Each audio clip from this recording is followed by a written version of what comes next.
Hello everyone. Now today's is lecture second of determinant और आज हम इस लेक्चर में पढ़ेंगे प्रॉपर्टीज ऑफ डिटर्मिनेंट्स। जहाँ 6 प्रॉपर्टीज हैं वो मैं आपको बताऊंगा with the help of examples. आप हमारे इस चैनल को सब्सक्राइब करें अगर you are students of mathematics and physics of for class 11th and 12th। इसके अलावा आप हमारी एप्लीकेशन भी है, उसको भी आप प्ले स्टोर से डाउनलोड कर सकते हैं, जिसका लिंक मैंने डिस्क्रिप्शन बॉक्स में दिया हुआ है। वहां से भी आप सीधा उसको डाउनलोड करके उसका भी फायदा उठा सकते हैं। तो इस आज की इस वीडियो में आप पूरे बने रहिए if you want to know about properties of determinant, और हम कुछ एग्जांपल भी लेंगे ताकि ये प्रॉपर्टीज आपको अच्छी तरह से समझ में आ जाएं। तो लेट्स स्टार्ट। चलिए स्टार्ट करते हैं हम फर्स्ट प्रॉपर्टी से। What is the first property? बहुत ही सिंपल प्रॉपर्टी है। देखिए प्रॉपर्टी नंबर 1, और ये प्रॉपर्टी कहती है द वैल्यू ऑफ डिटर्मिनेंट है ना रिमेन्स अनचेंज्ड। कोई बदलाव नहीं आता आपका डिटर्मिनेंट में। अगर आप क्या करते हैं, रोज को कॉलम से बदल देते हैं। तो ये हम जानते हैं अगर हम रो को कॉलम से बदलते हैं तो हमारा जो मैट्रिक्स होता है ना उसका ट्रांसपोज हो जाता है। तो इसका मतलब ये हुआ कि अगर आप बदल रहे हैं रो को कॉलम से तो आप उसको इस तरह समझें कि कॉलम इज इंटरचेंज टू रो या रो इज इंटरचेंज टू कॉलम। ठीक है। और कॉरेस्पॉन्डिंग यानी सी आई टू आर आई, यानी अगर 1 है तो 1, 2 है तो 2, यानी C1 से R1। यानी आप कॉलम 1 को रो 1 में कन्वर्ट करेंगे, कॉलम 2 को रो 2 में कन्वर्ट करेंगे, कॉलम 3 को रो 3 में कन्वर्ट करेंगे। ऐसा नहीं है कि कॉलम 1 लिया और उसको रो सेकंड बना दिया, नहीं। इसलिए ये क्या है, R C I to R I, I से जे नहीं है जब डिफरेंट हो जाता है। तो आप इसको मैथमेटिकली इस तरह समझ सकते हैं, सी आई टू आर आई। और इसका इफेक्ट क्या होगा कि जो मान लीजिए ए है आपका एक डिटर्मिनेंट ऑफ ए, तो उसका आप ए का ट्रांसपोज ले लेते हैं यानी रो को कॉलम में बदल देते हैं, तो डिटर्मिनेंट निकालते हैं तो भी वो बराबर आता है, यानी देन इट इज इक्वल, है ना, ये इक्वल होता है। ये बात है मैथमेटिकली। ठीक है। तो इस तरह से हम उसको निकाल सकते हैं। तो यानी आप इस तरह से समझ लें, मेरे पास कोई डिटर्मिनेंट है ए, है ना। मैं उसको अगर इसको समझाने की कोशिश करूं आपको, उसके अंदर एलिमेंट है ए बी सी, है ना, D E F G H आई, ये आपका डिटर्मिनेंट हो गया। तो डिटर्मिनेंट है डिटर्मिनेंट ए। अगर मैं डिटर्मिनेंट निकालता हूं इस ए ट्रांसपोज का तो वो क्या हो जाएगा, then it's become A B C, यानी फर्स्ट रो फर्स्ट कॉलम हो गई, है ना। उसके बाद D E F and then G H I, ऐसा होगा। ठीक है, दी होगी।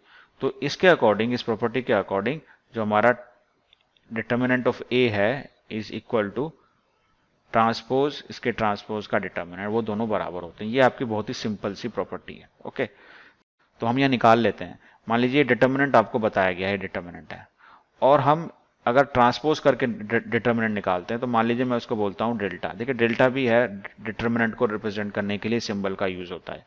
तो अगर मैं डेल्टा 1 बोलता हूँ, कब बोलता हूँ, मान लीजिए मैं रोज को कॉलम में चेंज कर लेता हूँ और मैं ये मानता हूँ कि ये डिफरेंट होगा। ओके, ये डिफरेंट आएगा, डिफरेंट आ गया तो मैंने इसको डेल्टा 1 ले लिया, और मैं रो को क्या बना देता हूँ, कॉलम बना देता हूँ। हम इसको वेरीफाई कर रहे हैं, ये समझ लीजिए। और यह हो गया आपका 6 0 4, और यहाँ हो गया 1 5 एंड -7। ठीक है। अब क्या ये दोनों बराबर हैं? हमें तो बराबर वेरीफाई करने बराबर है, तो आप निकाल लीजिए, इसको कैलकुलेट कर लीजिए। अगर मैं इसको पहले इसको कैलकुलेट करता हूँ, यहाँ नंबर 1 बाय 1 कैलकुलेट करेंगे। यहाँ डेल्टा निकाल लेता हूँ मैं। तो डेल्टा मैं इस रो 1 के अलोंग इसको अगर एक्सपेंड करता हूँ, रो 1 के अलोंग एक्सपेंड करता हूँ, तो क्या होगा, ये हो जाएगा 2, और ये हो जाएगा 0, है ना, और ये हो जाएगा -20। उसके बाद माइनस, और यहाँ माइनस ऑलरेडी है पहले से ही, तो प्लस हो जाएगा। और इसका कॉरेस्पॉन्डिंग जो माइनर होगा वो हो जाएगा 6 -7, तो हो जाएगा -42, और उसके बाद -4। ओके, उसके बाद +5, और इसका जो कॉरेस्पॉन्डिंग होगा, इस रो को छोड़ेंगे, इस कॉलम को छोड़ेंगे, तो 6 और 5 को मल्टीप्लाई करेंगे तो 30, और यहाँ पर आ जाएगा 0। से सॉल्व कर लीजिए क्या नंबर आता है। तो ये जाएगा आपके पास -40, और यहाँ पर माइनस आएगा ना 46, 3 इंटू 46, 3, है ना, और इंटू 46, ये हो जाएगा। और यहाँ पर आ जाएगा ये आपका 150। तो उसको सॉल्व करेंगे तो हो जाएगा 40, ये हो जाएगा 3 8 जा 3 6 जा 18, एंड 12, 12 एंड 1 13। ठीक है, एंड दिस इज 150। तो नेगेटिव नेगेटिव आप जोड़ेंगे तो नेगेटिव नेगेटिव कितना हो जाएगा, ये हो जाएगा आपका -178, है ना, और यह है +150। ओके, तो ये माइनस आ जाएगा -28। क्लियर। तो यहाँ से हमें ये मिला। अब हमने रो को कॉलम में बदल दिया तो हमारा डेल्टा क्या आएगा, इसको चेक कर लेते हैं। तो अगेन मैं क्या कर रहा हूँ, इसको अब मैं कॉलम 1 के अलोंग किसी भी रो या किसी भी कॉलम के अलोंग हम कर सकते हैं, तो मैं कॉलम 1 के अलोंग कर रहा हूँ, है ना। तो यह आ जाएगा -2 और इसके कॉरेस्पॉन्डिंग क्या होगा, ये रो छोड़ दिया हमने, ये कॉलम छोड़ दिया हमने, तो इसको इससे मल्टीप्लाई करेंगे, 0 को 7 से तो ये -7 और 4 को 5 से माइनस के साथ, तो ये हो गया 20। ओके, -7 सॉरी ये तो 0 हो गया ना, ये हो गया 0 और ये हो गया -20। उसके बाद माइनस माइनस प्लस ये 3 हो गया और 3 वाला -3 जिस रो में उसको छोड़ दिया, इस कॉलम को छोड़ दिया, तो ये हो गया -42 एंड -42 एंड -4। करेक्ट। और उसके बाद आ गया आपका +5 और इस रो को छोड़ा, इस कॉलम को छोड़ा, तो ये हो गया आपका 30। ठीक है, तो ये आप निकालेंगे तो ये भी कितना आ रहा है आपके पास -28। तो यहाँ से एक बात क्लियर हो गई कि डेल्टा जो है और डेल्टा 1 जो है, यानी दोनों डिटर्मिनेंट बराबर हैं।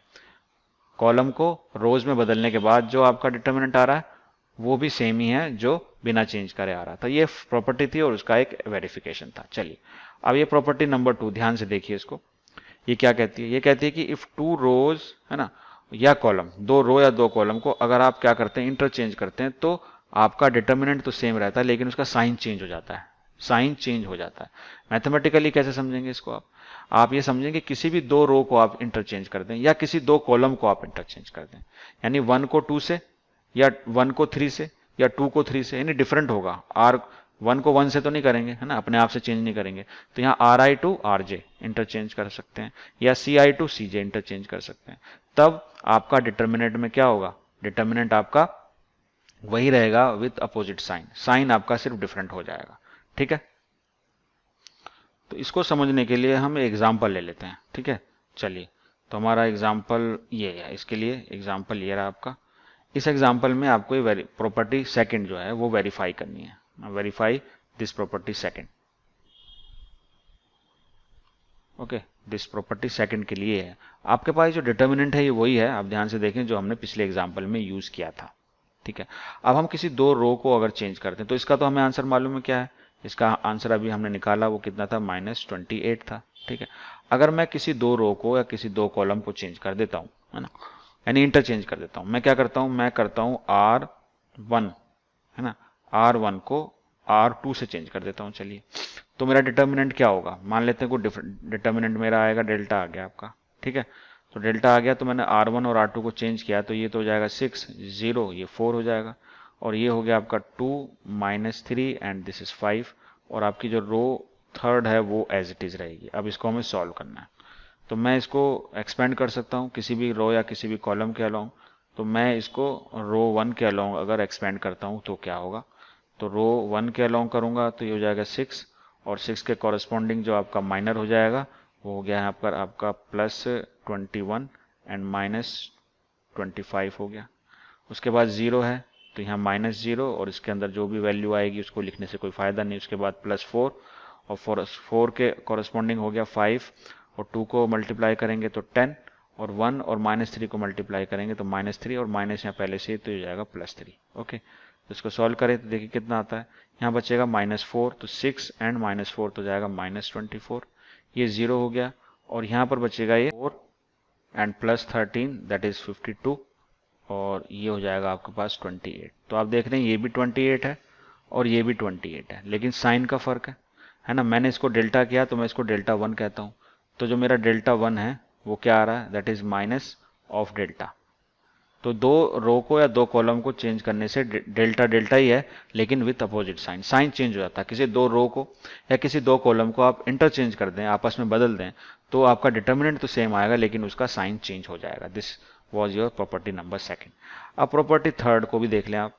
प्रॉपर्टी थर्ड क्या कहती है कि इफ एनी 2 रोज और column of a determinant are identical, है ना, अगर वो एक सेम होते हैं तो उसका डिटर्मिनेंट जो होता है वो 0 हो जाता है। डिटर्मिनेंट जो होगा वो 0 हो जाएगा। बहुत इंपॉर्टेंट है ये कि डिटर्मिनेंट वुड बी 0 अगर 2 रो या 2 कॉलम आपके सेम हो जाएं तो ऐसा होगा। फॉर एग्जाम्पल हम यहाँ ले लेते हैं एक डिटर्मिनेंट डेल्टा, है ना, और ये डिटर्मिनेंट है आपका A B C। और यहाँ पर भी सेम है आपकी दूसरी रो भी ए बी सी, और तीसरी रो है आपकी डी ई एफ, मान लीजिए ये है। अब मैं इसमें एक इंटरचेंज करता हूँ, जो प्रॉपर्टी हमारी 1 थी कि R1 और R2 को मैं इंटरचेंज कर देता हूँ, ठीक है। तो if you do that then आपका डिटर्मिनेंट क्या होगा। अगर आप ऐसा करते हैं तो मान लीजिए आपका जो डिटर्मिनेंट है, अगर आप R1 और R2 को इंटरचेंज करते हैं तो आपको कोई फ़र्क तो पड़ेगा नहीं, क्योंकि दोनों ही रो जो है आपकी सेम है, तो डिटर्मिनेंट आपका क्या होगा, ऐसा ही रहेगा, सेम यही रहेगा, ठीक है, सेम यही रहेगा, और ये आपका एज इट इज रहेगा। लेकिन प्रॉपर्टी सेकंड क्या बोलती है कि दो रो या दो कॉलम को अगर हम इंटरचेंज कर रहे हैं तो उसमें जो साइन है वो नेगेटिव हो जाएगा, ठीक है, ये बात है बाय प्रॉपर्टी सेकंड। तो सेकंड प्रॉपर्टी से हम इसका माइनस कर देंगे साइन। अगर हम इन दोनों को ऐड करते हैं, इसको और इसको क्या करें, दोनों को ऐड कर दें, तो ऐड करने से क्या हो जाएगा, ये हो जाएगा 2 डेल्टा, और ये दोनों सेम है विथ अपोजिट साइन, तो ये 0 हो जाएंगे। तो यहाँ से जो डेल्टा आएगा ना वो 0 आएगा। यानी ये इससे हमें इन्फ्रेंस ये निकला कि जो हमारा डेल्टा है, यानी जो हमारा डिटर्मिनेंट है वो 0 होगा। कब, जब हमारी दो रो या दो कॉलम आइडेंटिकल होंगे। तो कहने का मतलब ये है कि delta is equal to minus delta कब पॉसिबल है, देखिए आप, यानी कोई दो नंबर, क्योंकि डेल्टा यानी डिटर्मिनेंट क्या, एक नंबर है, और ये पॉजिटिव नंबर और नेगेटिव नंबर बराबर हो सकते हैं क्या। हम अगर इस बात को थोड़ा सा समझने की कोशिश करें तो क्या ये बराबर हो सकते हैं, यानी क्या 1 जो है +1 हो गया, यानी या 1 जो है क्या -1 के बराबर हो सकता है, नहीं हो सकता ना। क्या 2 जो है वो -2 के बराबर हो सकता है, नहीं हो सकता। क्या 3 जो है -3 के बराबर हो सकता है, कोई भी ऐसा नंबर नहीं हो सकता। लेकिन सिर्फ एक नंबर को छोड़ के, और वो है 0। चाहे आप 0 से पहले प्लस लगाएं या माइनस लगाएं, ठीक है, चाहे 0 से पहले प्लस लगाएं या माइनस लगाएं, वो 0 ही होगा।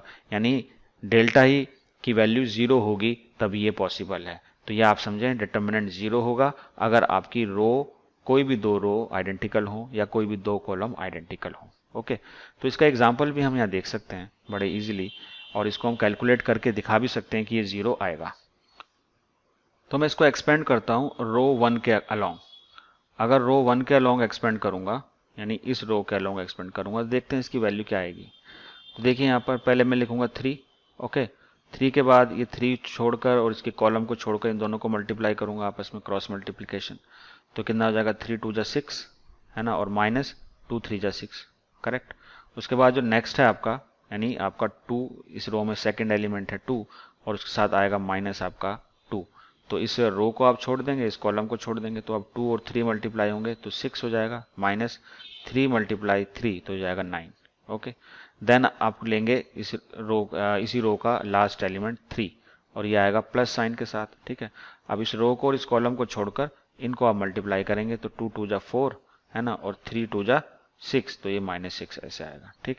चलिए चेक कर लेते हैं। तो 3, अच्छा ये 6 और -6 कितना हो गया, 0 हो गया, तो ये तो आपका हो गया 0। उसके बाद -2 और यहाँ पर आएगा -3, और ये होगा 3 और यहाँ पर 6 था, ठीक है, तो ये हो जाएगा आपके पास -2, करेक्ट। तो यहाँ पर माइनस और माइनस कितना हो जाएगा, ये हो जाएगा +6, और ये प्लस और माइनस ये हो जाएगा आपका माइनस। तो +6 -6 कितना हो गया, 0 आ गया।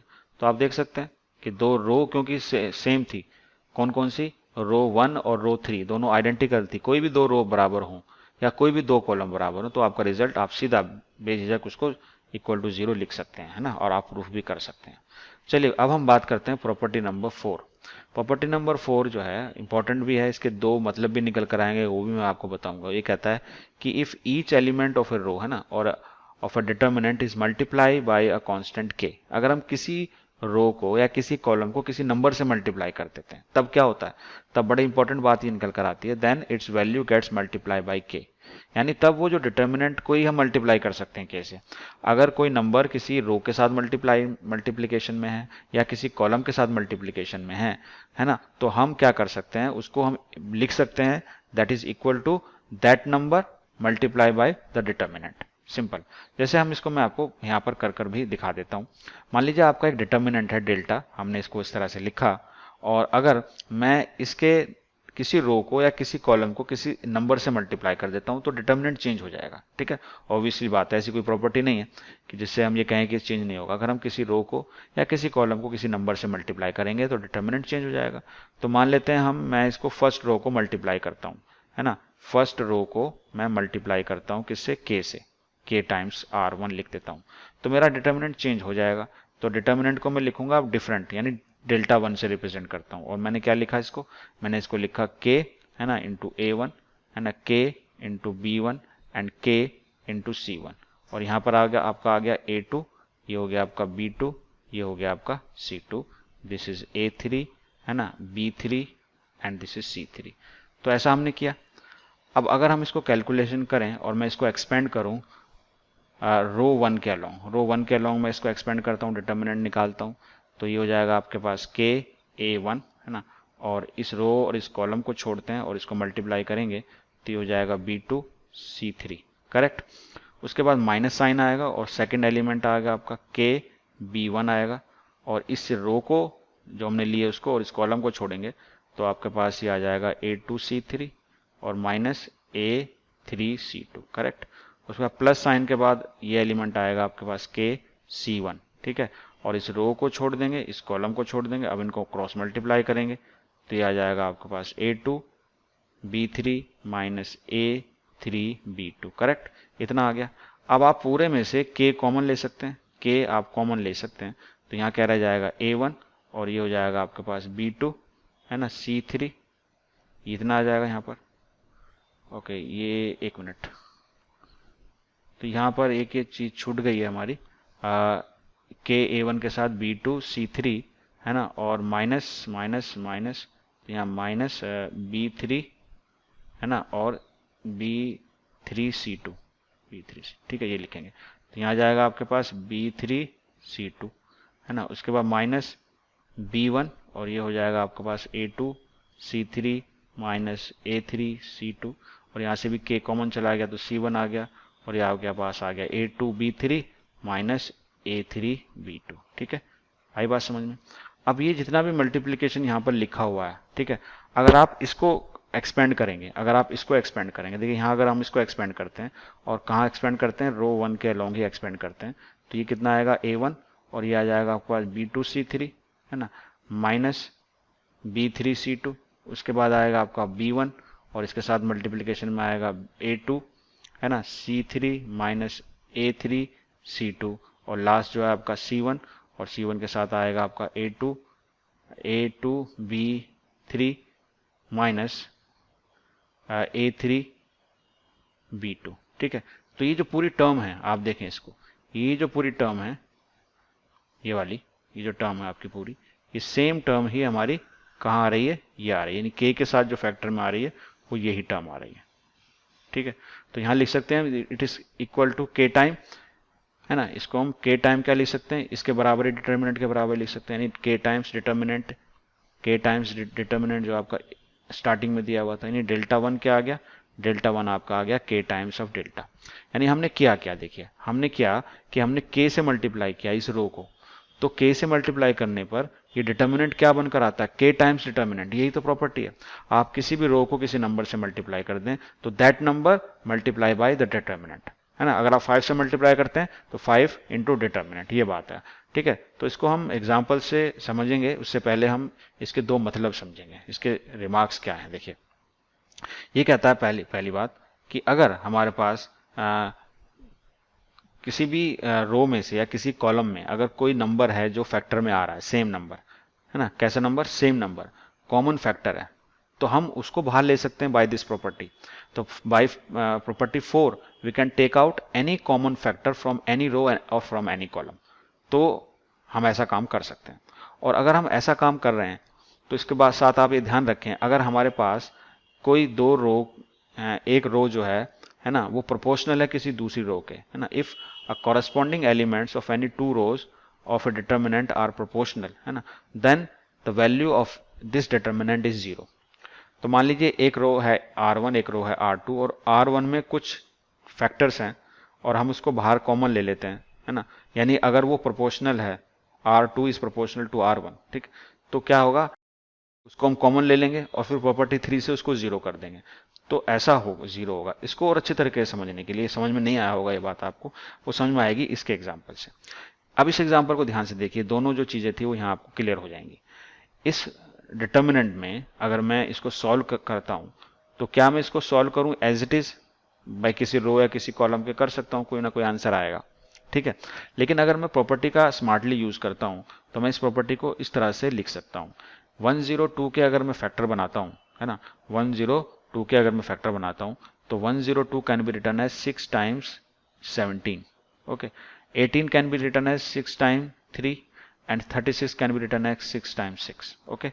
और यहाँ पर ये आपका 1, ये हो गया 3, ये हो गया 4, ये आपका हो गया 17, ये हो गया आपका 3 और ये हो गया 6। तो आपका जो सेकंड रिमार्क था ये वाला कि if corresponding elements of any two rows, है ना, of a determinant are proportional then it's value is zero, है ना। चाहे वो दो रो हो या दो कॉलम हो, प्रोपोर्शनल होंगे तो वो जीरो हो जाएगा। अब यहाँ देखिए, यहाँ पर जो आपकी रो है, this row R3 is proportional to R1, proportional है।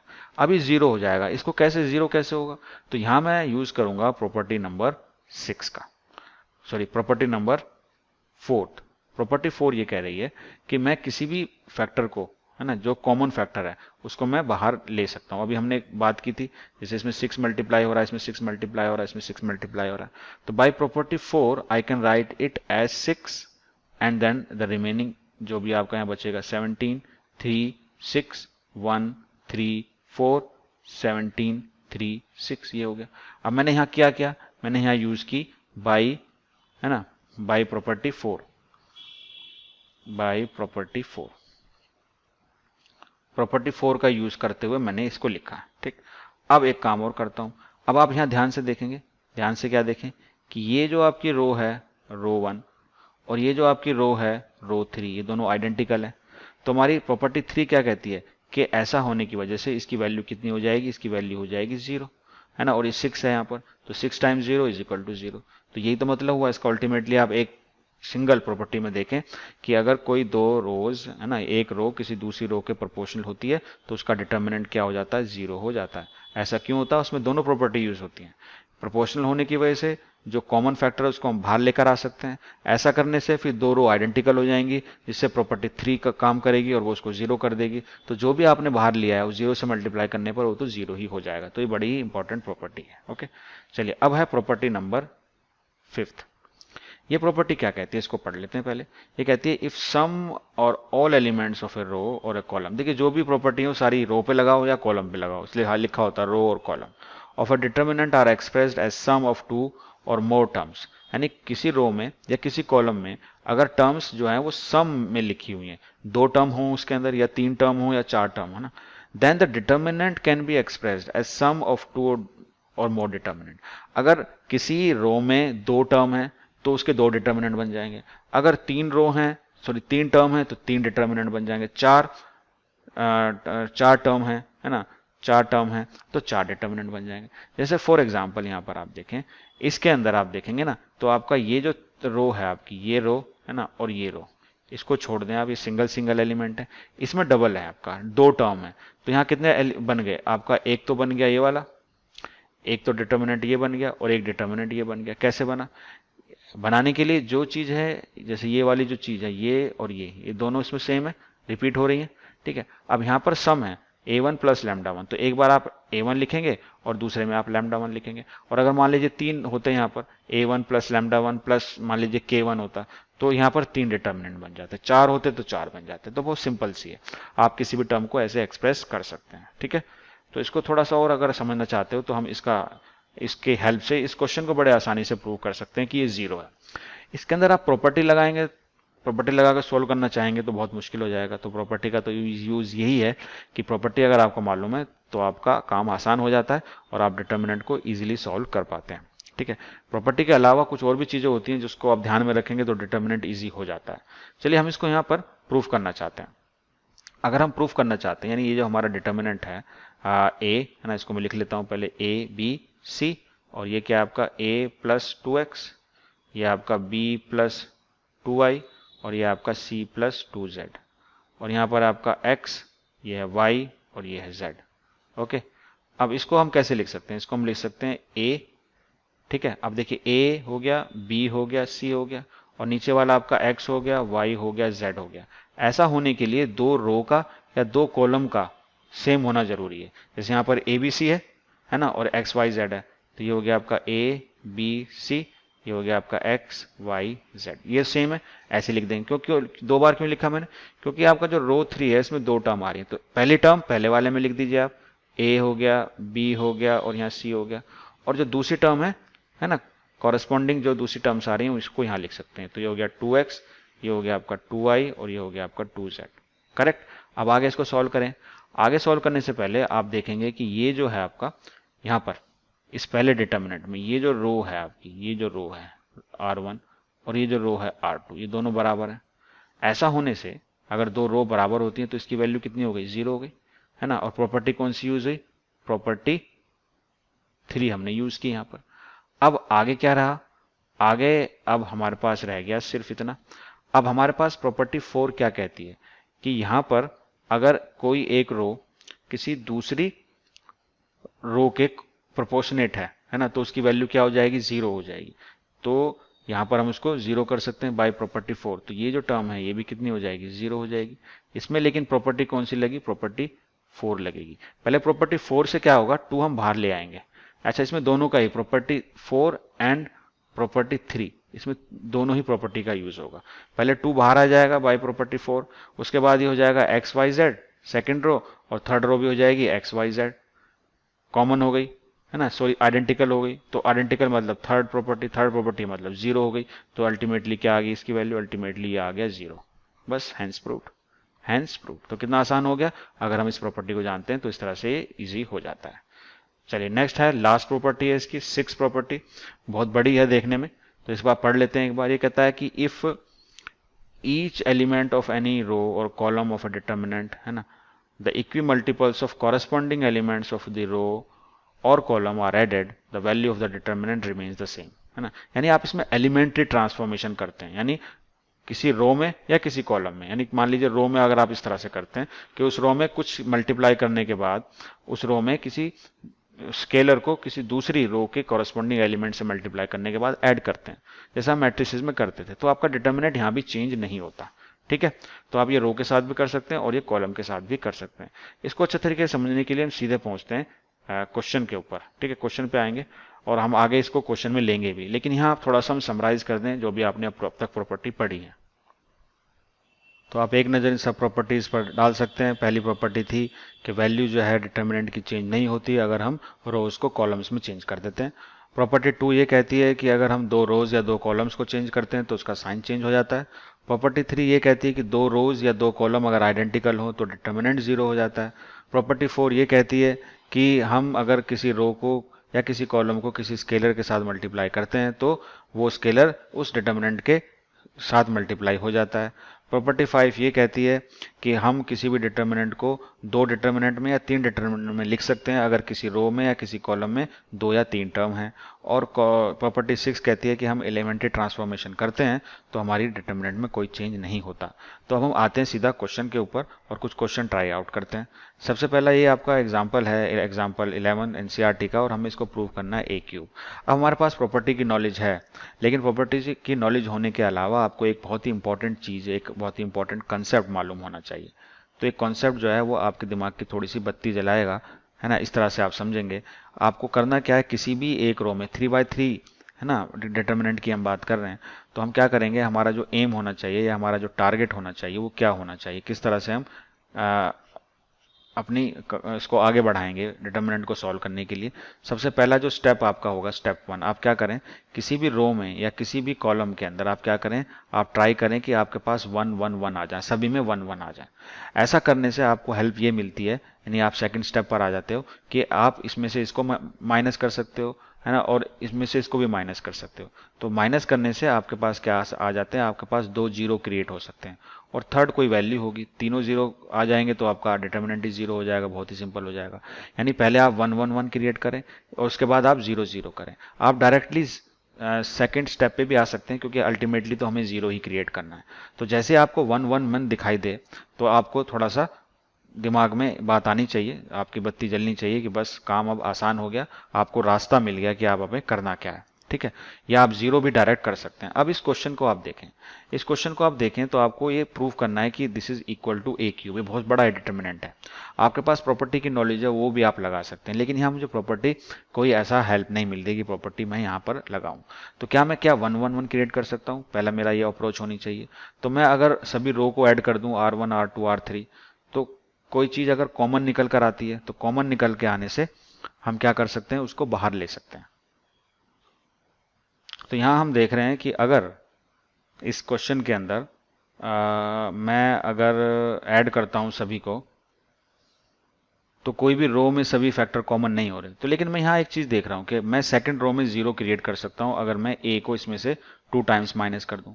इस तरीके से रो 3 में भी ये 3 ए को मैं जीरो कर सकता हूँ अगर मैं ए को इसमें से 3 टाइम्स करके इसमें से माइनस कर दूं। यानी मैं एक ट्रांसफॉर्मेशन करने वाला हूँ यहाँ पर। और ट्रांसफॉर्मेशन क्या हो जाएगी? ट्रांसफॉर्मेशन होगी मेरी R2 में, और R2 में मैं क्या कर रहा हूँ, R2 में मैं माइनस कर रहा हूँ 2 टाइम्स ऑफ R1। ठीक है, और साथ में दूसरी ट्रांसफॉर्मेशन भी कर लेता हूँ मैं R3 में, और R3 में क्या करता हूँ मैं, R3 में मैं माइनस कर रहा हूँ 3 टाइम्स ऑफ R1। तो ये ट्रांसफॉर्मेशन करने के बाद क्या होगा, तो ट्रांसफॉर्मेशन करेंगे, दो ट्रांसफॉर्मेशन यहाँ अप्लाई करेंगे। तो सबसे पहले मेरी जो रो 1 है वो तो एज इट इज रहेगी, यानी वो रहेगी आपकी ए प्लस बी, है ना, और ये ए प्लस बी प्लस सी, करेक्ट। अब इसमें 2 टाइम्स से माइनस होगा तो ये तो हो जाएगा 0, और ये 3 टाइम्स माइनस होगा तो ये भी हो जाएगा 0 जो हमें चाहिए था। अब इसमें से 2 टाइम्स ये माइनस करेंगे तो ए 2 टाइम्स माइनस होगा तो रह जाएगा यहाँ पर ए, और यहाँ पर ये 2 टाइम्स माइनस हो जाएगा तो ये आपका बचेगा यहाँ पर 0। इस तरीके से 2 टाइम्स इसमें से माइनस करेंगे तो यहाँ पर आ जाएगा 2a, 2 टाइम्स ये माइनस करेंगे तो ये बच जाएगा b, और 2 टाइम्स ये माइनस करेंगे तो ये 0 हो जाएगा, करेक्ट। अब a प्लस बी को 3 टाइम्स करके इसमें से माइनस करेंगे तो यहाँ आ जाएगा आपका पास 3a, और 3 टाइम्स ये माइनस करेंगे तो ये 0 हो गया। अब यहाँ 3 टाइम्स इसमें माइनस करेंगे तो 10 माइनस 3 तो हो जाएगा 7a, और 6 माइनस 3 तो ये हो जाएगा आपका पास 3b, और ये 3 3 0 हो जाएगा। तो ये हमारा ट्रांसफॉर्मेशन करने के बाद ऐसा कुछ आ जाएगा। तो जितने जीरो होंगे उतना ही ज़्यादा अच्छा है हमारे लिए। तो अब यहाँ एक बात का ध्यान रखेंगे कि आप देखें तो ये जो दो टर्म मैं यहाँ पर दिखा रहा हूँ आपको, यह ध्यान देंगे यहाँ पर जो पीले कलर से, इन दोनों का ए का यूज करके आप 3a को भी कर सकते हैं 0। तो ऐसा करने के लिए हमें क्या करना पड़ेगा, ट्रांसफॉर्मेशन अप्लाई करनी पड़ेगी R3 में, और R3 में से मुझे माइनस करना पड़ेगा 3 टाइम्स ऑफ R2, तो ऐसा हो जाएगा। तो ऐसा करूंगा मैं, तो मुझे सिर्फ मेरी रो 1 तो एज इट इज रहेगी, तो मैं इसको एज इट इज लिख लेता हूँ यहाँ पर, और ये a प्लस बी प्लस सी, ठीक है, और R2 भी मेरी एज इट इज रहेगी 0a, है ना, और ये 2a प्लस बी, और ये 0, ये भी 0 हो जाएगी। और यहाँ से मैं इसमें से क्या कर रहा हूँ, 3 टाइम्स माइनस कर रहा हूँ तो 6a हो जाएगा, और 7a से माइनस करूंगा तो रह जाएगा यहाँ पर सिर्फ a, ठीक है, और ये 0 हो जाएगा। तो इतना मेरा रह जाएगा काम, और अब काम हो जाएगा आसान, क्योंकि अब मैं इसको एक्सपेंड कर सकता हूँ जिसमें ज़्यादा मैक्सिमम मेरे 0 आते हैं। तो इसमें मेरे मैक्सिमम 0 आ रहे हैं, तो इसके अलॉन्ग मैं एक्सपेंड कर सकता हूँ इसको। तो पहले आ जाएगा आपके पास a, और a के साथ इस रो को छोड़ूंगा, इस कॉलम को छोड़ दूंगा, तो a मल्टीप्लाई होगा, ये 0 हो जाएगा, तो ये हो जाएगा a into A square that is equal to a cube. ठीक है, तो आपके पास a क्यूब आ गया, यही हमें यहाँ पर प्रूफ करना था, that is hence proved. Okay, next question देखिए। अब देखिए इसको डिटर्मिनेंट को हमें करना है यहाँ पर 0। अब 0 जब डिटर्मिनेंट को करना है तो एक प्रॉपर्टी आपने पढ़ी थी जहां पर डिटर्मिनेंट 0 होता है, और वो कब होता है, अगर दो रोज आपकी आइडेंटिकल हो जाती हैं। तो इस बात का ध्यान रखेंगे कि क्या प्रॉपर्टी का यूज किया जाए।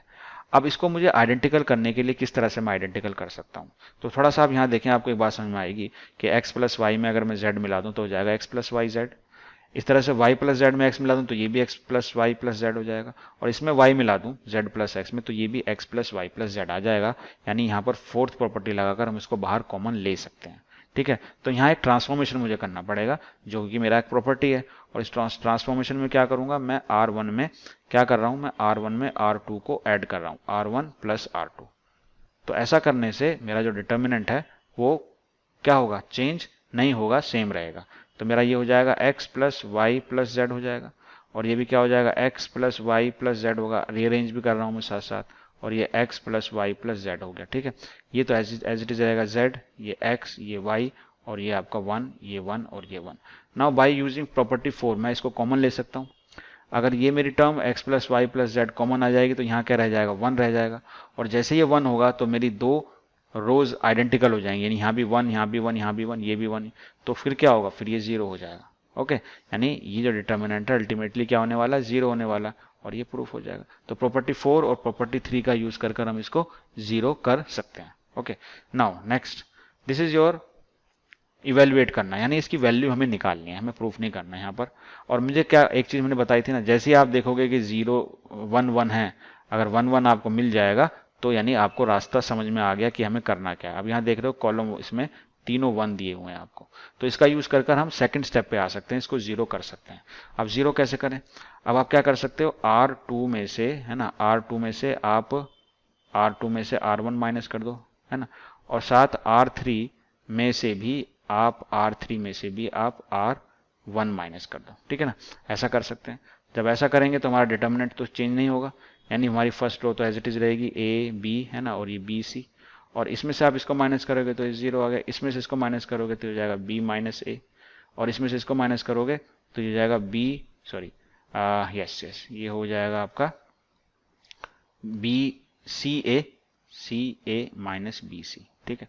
अब R3 में से आप माइनस क्या कर रहे हो, R1 ना कर आप R2 माइनस कर दीजिए, क्या करें, R2 माइनस कर दें, ज़्यादा बेटर रहेगा हमारे अकॉर्डिंग, यहाँ पर एक अरेंजमेंट आ जाएगा, है ना। तो हम यहाँ क्या करेंगे, यहाँ हो जाएगा 0 आपका, और ये हो जाएगा C माइनस बी, और ये हो जाएगा ए बी माइनस सी ए, ऐसा हो जाएगा, ठीक है। अब देखिए इसको थोड़ा सा अगर मैं सिंप्लीफाई करूं तो ये हो जाएगा 1 0 0, ये हो जाएगा ए, ये हो जाएगा बी माइनस ए, है ना, और ये हो गया आपका सी माइनस बी, यहाँ पर हो गया आपका बी सी, यहाँ मैं कॉमन ले सकता हूँ सी, अगर मैं सी कॉमन ले सकता हूँ तो यहाँ हो जाएगा ए माइनस बी, ये हो गया सी, और यहाँ मैं क्या कॉमन ले सकता हूँ ए, तो यहाँ हो जाएगा बी माइनस सी, और यहाँ हो जाएगा ए कॉमन, ठीक है।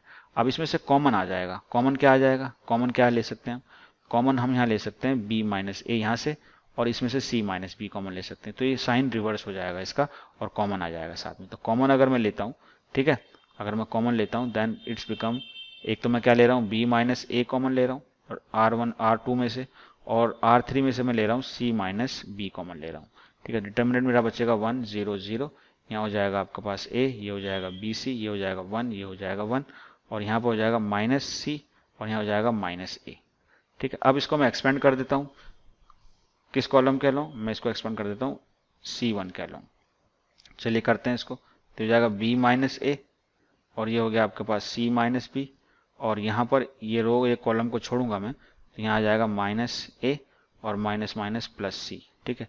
इसको रीअरेंज करके लिख सकता हूँ मैं, अगर मैं इसमें से माइनस कॉमन लेता हूँ तो ये हो जाएगा आपके पास a माइनस बी, और उस माइनस को जो मैंने कॉमन लिया इसको सप्लाई कर देता हूँ, तो ये हो जाएगा मेरा b माइनस सी, और ये हो जाएगा मेरा c माइनस ए, ठीक है। तो ये मेरा इसका आंसर आएगा a minus B into B minus C into C minus ए।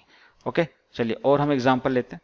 ये आपका एग्जाम्पल है, एग्जाम्पल नंबर 14, और इसको आपको प्रूफ करना है 4 इंटू ए इंटू बी इंटू सी के बराबर। ओके, अब इसको कैसे करेंगे, इसको हम ऐड करेंगे तो कॉमन कुछ नहीं आ रहा, कुछ मुझे दिखाई नहीं दे रहा, मुझे 1 क्रिएट करना है या 0 0 क्रिएट करना है, 3 1 मिल जाए या 2 0 मिल जाए। अगर 2 0 ना भी मिल रहे हो तो आप 1 0 बना लें, ऐसा भी आप कर सकते हैं। तो इसमें आप देखेंगे कि अगर आप R1 में, है ना, अगर आप R1 में क्या कर दें, R1 में आप अगर R2 को माइनस कर दें तो B कट जाएगा, और साथ साथ इसमें अगर R3 भी माइनस कर दें तो C भी कट जाएगा, ये टर्म 0 हो जाएगी, ठीक है, ये टर्म 0 हो जाएगी। तो देन इट्स बिकम 0, है ना, और ये आपका B होगा, ये आपका C होगा। इसमें से क्योंकि मैंने ये माइनस किया है तो A, तो ये बच जाएगा आपके पास माइनस सी, ठीक है। ओके, और इसमें से सी भी माइनस किया है, ए में से ये माइनस किया तो ए कट गया, तो ये आपका आ जाएगा -2c। ओके, यहाँ ए में से अगर हम बी माइनस करते हैं और इसमें से ये भी माइनस करते हैं तो ए कट जाएगा, यहाँ पर आ जाएगा आपका -2b, और ये आपका एज इट इज रहेगा c प्लस ए, और ये b, और ये c, और ये a प्लस बी, ये एज इट इज रहेगा, ठीक है। अब हमारे पास यहाँ पर हम किसी भी कॉलम या किसी भी रो के अलाउंग इसको एक्सपेंड कर सकते हैं, ठीक है। चलिए मैं इसको इसके अलोंग ही एक्सपेंड कर देता हूँ, रो 1 के अलोंग एक्सपेंड कर देता हूँ। तो पहला तो 0 है, इसके अलोंग जो भी टर्म आएगी 0 आएगी। अब ये माइनस माइनस हो जाएगा प्लस, है ना, और इसके जो मल्टीप्लाई करेंगे तो ये हो जाएगा आपके पास A B plus B square, ठीक है, और ये हो जाएगा आपका माइनस बी सी। ओके, उसके बाद माइनस आ जाएगा 2b, और इसको करेंगे तो ये हो जाएगा आपका बी सी माइनस सी स्क्वायर माइनस ए सी। ठीक है, इसको अब आप सॉल्व करें तो ये हो जाएगा आपके पास 2, so this become 2ab plus 2cb square minus 2bc square हो जाएगा minus 2b square C plus 2bc square और माइनस माइनस प्लस 2abc। ठीक है, अब 2cb स्क्वायर 2cb स्क्वायर, ये प्लस है माइनस के कैंसिल हो जाएंगे और ये माइनस ये प्लस सेम है, ये भी कैंसिल हो जाएंगे। तो ये क्या रह जाएगा, that is equal to 4abc। तो ये हमें प्रूव करना था, ये हमारा प्रूफ में आ गया। Now this is your question number 15, है ना, एग्जाम्पल है ये भी एनसीईआरटी का, और इसमें डेल्टा जो है डिटर्मिनेंट उसकी वैल्यू हमें दी हुई है इक्वल टू 0, और हमें यहाँ शो करना है कि 1 plus x Y Z is equal to 0, ये शो करना है। डिटर्मिनेंट हमें इक्वल टू 0 दिया हुआ है। तो चलिए देखिए किस तरह से करते हैं। हम इस डिटर्मिनेंट को पहले सॉल्व करेंगे and then we put it equal to 0 और देखेंगे कि ये प्रूफ होता है या नहीं होता। तो इस डिटर्मिनेंट को अगर मैं लिखूं तो बाय यूजिंग प्रॉपर्टी 5 मैं इसको इस तरह से लिख सकता हूं, यानी ये जो हमारी प्रॉपर्टी है एक्स वाई जेड, है ना, वो कैसे काम करेगी ये देखेंगे। This is X square Y square and Z square, और ये कॉलम हो गया आपका X cube 1 plus X cube 1 plus Y cube and 1 plus Z cube. ठीक है, हम इसको सॉल्व करते हैं, पहले देखते हैं।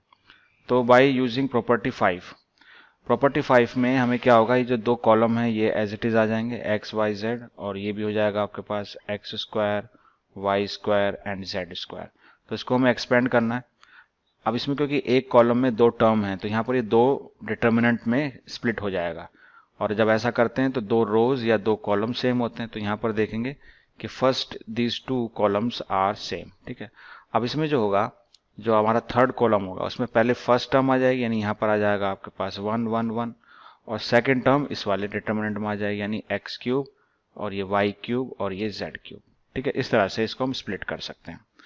अब अगर ध्यान से हम इसको देखें तो यहाँ पर हम इसके अंदर कुछ ऑपरेशन करते हैं पहले इस फर्स्ट डिटर्मिनेंट के अंदर, कि हम यहाँ पर, चलिए यहाँ पर हम क्या करें कि जो हमारा 1 1 1 है ना, हम इसको पहले यहाँ पर लेकर आते हैं।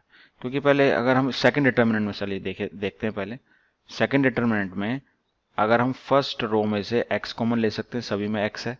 ठीक है ना, तो एक रो में से एक एलिमेंट्स कॉमन आ जाएगा, दूसरी रो में y है कॉमन तो y आ जाएगा वहां से कॉमन, और थर्ड रो में z है तो z कॉमन यहाँ से ले लेंगे। तो ये डिटर्मिनेंट हो जाएगा आपके पास 1 1 1, और यहाँ पर हो जाएगा x y z, और ये हो जाएगा X square Y square Z square. ठीक है, समझ में आ गई इतनी बात। अब ये जो आपका है ये भी आप देखेंगे ये सेम डिटर्मिनेंट है ये वाला। ठीक है, तो इसको थोड़ा रीअरेंज करना पड़ेगा। अब इसको रीअरेंज करने के लिए मैं क्या करता हूं, मैं यहाँ पर 2 बार इसको स्वैप करूंगा।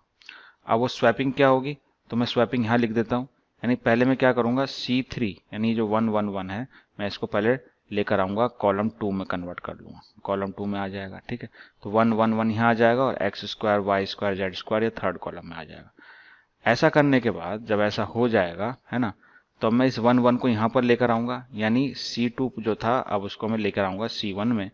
ठीक है ना, और एक्स वाई जेड वो सेकंड प्लेस पर आ जाएगा, यानी उसके बाद ये दो ऑपरेशन करने के बाद ये हो जाएगा मेरा 1 1 1, और ये हो जाएगा एक्स वाई जेड, और ये हो जाएगा X square Y square and Z square. ठीक है, तो ये हो जाएगा हमारे पास X square Y square and Z square. ठीक है, अब आप देखेंगे ये दोनों जो डिटर्मिनेंट हैं, ये वाला डिटर्मिनेंट और ये डिटर्मिनेंट दोनों सेम है, तो हम इसको बाहर ले सकते हैं कॉमन। तो कॉमन अगर हम ले लेंगे तो ये हो जाएगा आपके पास 1 1 1, है ना, एक्स वाई जेड, और ये X square Y square Z square. ये डिटर्मिनेंट कॉमन ले लिया, तो कॉमन लेने के बाद यहाँ पर हमारे पास बचेगा 1, और यहाँ बचेगा हमारे पास एक्स वाई जेड, ये बचेगा। ठीक है, तो अभी हम इस डिटर्मिनेंट को भी सॉल्व करेंगे। अगर हम इस डिटर्मिनेंट को सॉल्व करते हैं तो क्या होगा देखिए, तो मैं इस पहले डिटर्मिनेंट को यहाँ लिख लेता हूँ, दैट इज 1 1 1। ओके, एक मिनट, ये हो जाएगा आपके पास 1 1 1, और ये हमारा एक्स वाई जेड, और ये X square Y square Z square, ये डिटर्मिनेंट है। इसको हम अलग से पहले सॉल्व कर लेते हैं।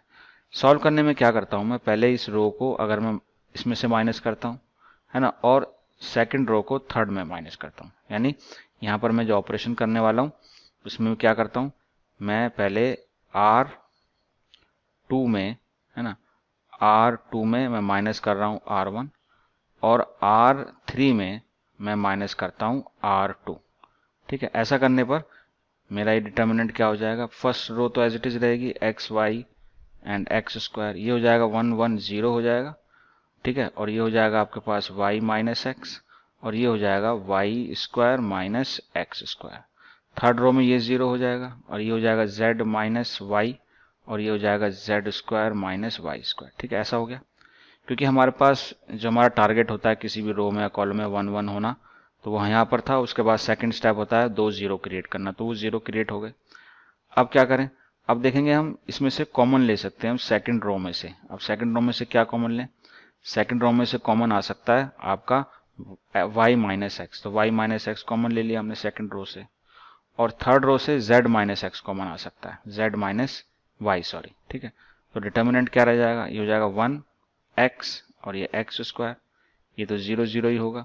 अब यहाँ से कॉमन ले ले तो यहाँ 1 हो गया, यहाँ पर भी 1 हो गया। ठीक है, और यहाँ पर देखिए y square minus x square होगा, तो यहाँ रह जाएगा y प्लस एक्स और यहाँ पर रह जाएगा z प्लस वाई। ओके, अब इसको हम सॉल्व करने के लिए एक बार और सिंप्लीफाई करते हैं कि मैं इसमें से अगर ये माइनस कर दूं तो ये भी 0 हो जाएगा। ठीक है, अगर इसको माइनस कर दूं तो ये भी 0 हो जाएगा, या हम इसको डायरेक्ट सॉल्व ही कर लेते हैं डिटर्मिनेंट को। इस 1 के अलोंग, इस एलिमेंट यानी इस रो के अलोंग अगर मैं इसको एक्सपेंड करता हूँ तो क्या होगा, तो ये हो जाएगा आपका, इस ये कट जाएगा और ये वैल्यूज क्या आ जाएंगी, y माइनस एक्स और ये z माइनस वाई। अच्छा, ये क्या हो जाएगा, z प्लस वाई और उसके बाद माइनस करेंगे 1 से, इसको मल्टीप्लाई करने पर ये हो जाएगा माइनस वाई माइनस एक्स। ठीक है, तो वाई वाई कैंसिल हो जाएगा, तो हमारे पास ये बचेगा। अच्छा, अब देखें यहाँ पर अगर मैं यहाँ से माइनस फर्स्ट फैक्टर में से माइनस कॉमन लेता हूँ तो ये हो जाएगा x माइनस वाई और उस माइनस को मैं मल्टीप्लाई कर देता हूँ सेकंड फैक्टर में, तो ये हो जाएगा y माइनस जेड, इनका ऑर्डर बदल जाएगा और बाकी जो रहा हमारा z माइनस एक्स, इसको एज इट इज लिख लेते हैं। ठीक है, अब जो पिछला था हमारा ना पूरा, ये जो वैल्यू थी जो हम लेकर चल रहे थे डिटर्मिनेंट, जो हम सॉल्व कर रहे थे डिटर्मिनेंट, तो उस डिटर्मिनेंट को अब हम लिख सकते हैं। वो डिटर्मिनेंट आ जाएगा आपका, तो हमारे पास एक वैल्यू बची थी, डिटर्मिनेंट की वैल्यू ये आ गई, वो क्या है, x माइनस वाई, है ना, y minus Z and z minus x, और साथ में हमारे पास क्या फैक्टर था, ये फैक्टर भी था। ठीक है, ये वाला फैक्टर, तो इसको भी हम ऐड कर लेंगे इसके अंदर, तो ये हो जाएगा आपके पास 1 प्लस एक्स वाई जेड। ठीक है, और ये हमें दिया हुआ इक्वल टू 0। ठीक, अब यहाँ एक इंपॉर्टेंट चीज है जो आपको याद रखनी है, वो ये कि यहाँ पर ये जो एक्स वाई जेड हैं, ये आपको लिखा हुआ है दे आर डिफरेंट। इन डिफरेंट का मतलब ये है कि x is not equal to y, है ना, y is not equal to z and z is not equal to x। तो इसका मतलब ये है, अगर इसका मतलब ये है तो यानी ये बराबर नहीं हो सकते, तो ये जो वैल्यू है आपकी y x माइनस वाई, ना तो ये 0 हो सकती है, ठीक है, ना तो ये 0 हो सकती है, ना ये 0 हो सकती है और ना ये 0 हो सकती है, तो ओनली ये जो है वेक्टर यही 0 होगा, यानी 1 plus x Y Z is equal to 0। ठीक है, सिर्फ यही 0 होगा। क्यों 0 होगा, as x can not be equal to y, है ना, y can not be equal to z and z can not be equal to x। तो this is how we can prove this. ठीक है ना, तो हेंस प्रूव्ड, यही हमें prove करना था। चलिए नेक्स्ट क्वेश्चन देखते हैं, नेक्स्ट एग्जाम्पल। ये एग्जाम्पल है, इसके बाद हमारी एक्सरसाइज होगी और हमें यहाँ इसको ये इस तरह से प्रूव करना है ना। This determinant is equal to a B c and bracket 1 plus 1 upon a plus 1 upon b plus 1 upon c and then it is also equal to this vector also. ठीक है, ये भी प्रूफ हमें करना है। तो बहुत सिंपल है, देखिए अगर आप देखेंगे तो इसको अगर आप डिटर्मिनेंट को सॉल्व करेंगे या इसको आप किसी रो को 1 बनाने की कोशिश करें या 2 0 क्रिएट करने की कोशिश करें तो होगा नहीं इस तरह से। तो यहाँ पर आपको थोड़ा स्मार्टली वर्क करना पड़ेगा कि हम इसको क्या करते हैं। देखिए, हम फर्स्ट रो को सबसे पहले अगर मैं डिवाइड करूं 1 बाई ए से, ठीक है, तो मैं इसको क्या करता हूं 1 बाई ए से डिवाइड करूंगा। 1 बाई ए से डिवाइड करूंगा तो क्या हो जाएगा 1 प्लस ए बाई ए, उसके बाद ये हो जाएगा 1 बाई ए, ये हो जाएगा 1 बाई ए। ठीक है, अगर मैंने डिवाइड किया तो मुझे यहाँ मल्टीप्लाई भी करना होगा। ओके, इसी तरीके से सेकंड रो को मैं डिवाइड करूंगा बी से, तो हो जाएगा 1/b, ये हो जाएगा 1 + b/b, और ये हो जाएगा 1/b। ठीक है, अब डिवाइड करने पर इसको मुझे मल्टीप्लाई भी करना पड़ेगा बी से, और सी से भी अगर मैं डिवाइड करता हूँ तो हो जाएगा 1/c, ये भी हो जाएगा 1/c, और ये हो जाएगा 1 + c/c। तो यहाँ भी सी से डिवाइड किया तो सी से मल्टीप्लाई भी करना पड़ेगा। ठीक है, समझ में आई बात। अब देखिए हमारा ABC आ गया जो हमें यहाँ पर रिक्वायरमेंट है। अब हमें चाहिए क्या, दिस फैक्टर। अगर आप ध्यान से फिर इसको देखें तो आप देखेंगे कि अगर आप इन सभी को एलिमेंट्स को अगर आप ऐड करते हैं तो ये वाला फैक्टर आपका आ जाता है, और ऐसा सभी में आप करेंगे। यानी आप क्या करेंगे, हम क्या करेंगे यहाँ पर, हम यहाँ पर ये करेंगे कि हम R1 है ना प्लस R2 प्लस R3 करेंगे। तो ऐसा जब कर देंगे तो होगा क्या, तो हमारे पास ABC तो पहले से ही है, तो फर्स्ट रो हमारी हो जाएगी 1 + 1/a plus 1/b plus 1/c, और सेकंड रो एलिमेंट भी यही हो जाएगा 1 + 1/a plus 1/b plus 1/c, and this is also 1/a plus 1/b plus 1/c। और यहाँ पर ये एज इट इज होगा, यानी 1/b, और ये हो जाएगा 1 + b/b, और ये 1/b, और ये रह गया 1/c, and this is 1/c, and this is 1 + c/c। ठीक है, समझ में आ गया। अब हम कॉमन ले सकते हैं इसको, तो हमारे पास ये हो जाएगा ABC है ना, और ये भी आ गया जो हमें जरूरत थी 1/a plus 1/b plus 1/c। ठीक है, अब बाकी जो बच रहा है ना, बाकी जो बचा उसमें यहाँ पर तो आ जाएगा 1 1 1। ठीक है, तो सॉल्व करना इजी हो जाएगा। अब हम उसमें 2 0 क्रिएट कर देंगे, है ना। तो पहले मैं इसको लिख लेता हूँ, यहाँ आ गया 1, यहाँ पे भी आ गया 1, यहाँ भी आ गया 1, और ये हो गया 1/b, ये हो गया आपका 1 + b/b, और ये भी 1/b, ये आपका एज इट इज 1/c और 1 + c/c। ठीक, समझ में आई बात। अब मुझे पास क्योंकि यहाँ पर 3 0 क्रिएटेड हैं, तो मैं 3 1 है यहाँ पर, तो मैं 2 0 आसानी से क्रिएट कर सकता हूँ। कैसे, मैं इसमें से इसको माइनस कर दूंगा, ठीक है, तो ये 0 हो जाएगा, और इसी में से मैं इसको माइनस कर दूंगा तो यहाँ भी ये भी 0 हो जाएगा। ठीक है, यानी क्या करना पड़ेगा मुझे इसके लिए, मुझे इसके लिए करना पड़ेगा C2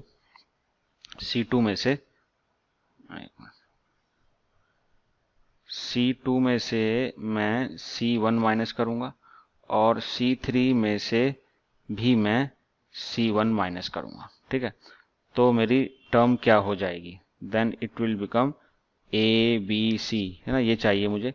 अब देखिए मुझे इतना पता है कि मेरे को जो मिलना था वो तो मिल गया, अब जो बाकी मैं सॉल्व कर रहा हूँ उसकी वैल्यू 1 आनी चाहिए। चलिए देखते हैं। तो मैं अगर इसको ये ट्रांसफॉर्मेशन यहाँ लगाता हूँ, है ना, तो ये तो आपका हो जाएगा 1, ये हो जाएगा 1/b, ये हो जाएगा 1/c, ये हो जाएगा 0, ये भी हो जाएगा 0, ये हो जाएगा 1, ये हो जाएगा 0, ये हो जाएगा 1/c, और ये हो जाएगा आपका this is also equal to 1। ठीक, अब आप इसको सॉल्व करेंगे इसके अलावा। ठीक है, तो ये आपका कट गया, ये कट गया, इसको आप सॉल्व करेंगे तो 1 और ये 0, यानी इसकी वैल्यू 1 ही आ जाएगी, और ये आपका आ जाएगा ABC, and that is 1 + 1/a plus 1/b plus 1/c। तो यही हमें चाहिए था, this is our right hand side. अब हमारे पास ये जो है वैल्यू इसके बराबर भी करना है, तो बहुत कुछ नहीं करना, बस आप इसको मल्टीप्लाई कर दीजिए। अगर आप मल्टीप्लाई करोगे तो ये हो जाएगा ABC, यहाँ से A कट जाएगा तो आ जाएगा BC, यहाँ B कट जाएगा तो ये हो जाएगा AC, यहाँ C कट जाएगा तो ये हो जाएगा AB। तो ये आपका सेकंड वाला साइड भी आ जाएगा। तो that is how we have completed all examples. अब नेक्स्ट वीडियो में आपको मिलेगी इसकी फुल एक्सरसाइज। तो thank you for watching, and don't forget to like, subscribe and share this channel to support me to create such videos for you. Thank you very much.